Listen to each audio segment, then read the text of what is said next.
Oke, baik. Assalamualaikum warahmatullahi wabarakatuh. Selamat siang adik-adik kelas Viktimologi Indralaya. Hari ini kita lanjutkan lagi ya perkuliahan kita pada hari ini melalui Zoom meeting ya di pertemuan ke-12.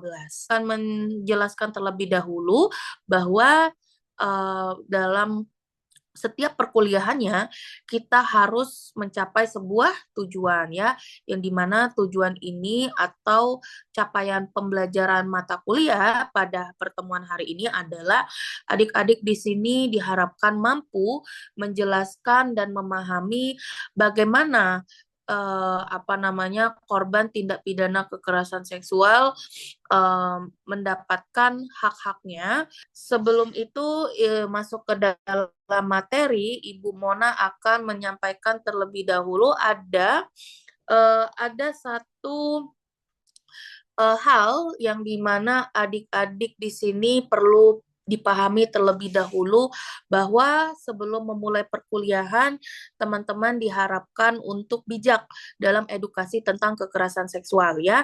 Karena ada satu film, ada yang tahu ini pernah nonton film ini? Baik, siapa yang pernah nonton film ini silakan untuk acungkan klik tombol jempol ya di Zoom meetingnya ya. Kira-kira ini apa deh yang menggambarkan kekerasan seksual di Indonesia bahkan di dunia? Ada yang tahu? Ya silakan ya silakan ketikkan komentarnya di kolom komentar ya. Oke, Ibu next. Nah, jadi inilah yang dialami oleh korban. Ada yang tahu maksudnya gimana, Dek? Nah, ini ya, Dek ya. Jadi inilah yang menjadi penyebab bahwa mayoritas korban kekerasan seksual itu kenapa mereka tidak memilih melapor. Kalau dilihat dari sini ya ada sebuah teori ya, ini teori kentang goreng ya, Dek ya. Nah, jadi ada yang suka makan kentang goreng di sini ya. Nah, jadi kentang goreng, ini teori kentang goreng atau fries gitu ya. Fries itu adalah FIA itu adalah freely given. Nah, jadi teman-teman di sini diharapkan untuk memahami apa itu konsep konsen ya atau persetujuan ya. Ini lanjut. Nah, ini dia ya. Ada yang tahu ini teman-teman silakan untuk chat ya di kolom chat ya. Kalau misalnya ada pertanyaan dengan tersangka, korban dengan tersangka ya. Nah, ini kita akan refresh sejenak ya mengenai apa itu korbannya merujuk pada Andrew Ashworth ya, dia bilang salah satunya adalah no victims right to be awarded compensation from the offender ya. Katanya kekerasan seksual terjadi karena sering keluar malam, setuju apa enggak? Oh ya, jawabnya setuju atau enggak ya teman-teman ya.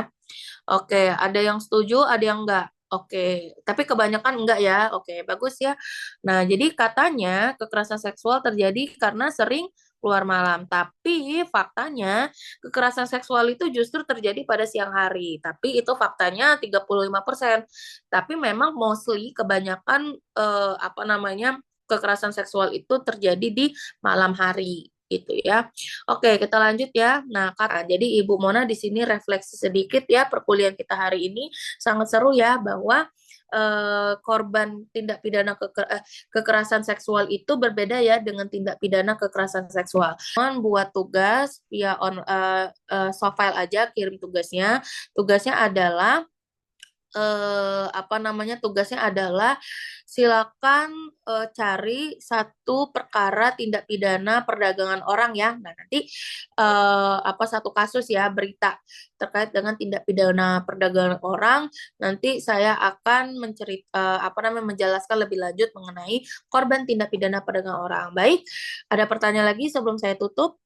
Baik, oke, silakan ya untuk klik tombol love atau jempol atau reaction gitu ya untuk merespon perkuliahan kita pada hari ini. Baik, terima kasih ya adik-adik semua. Kita akan lanjut di mata kuliah viktimologi di minggu depan. Saya akhiri dengan wabillahi taufik wal hidayah. Wassalamualaikum warahmatullahi wabarakatuh.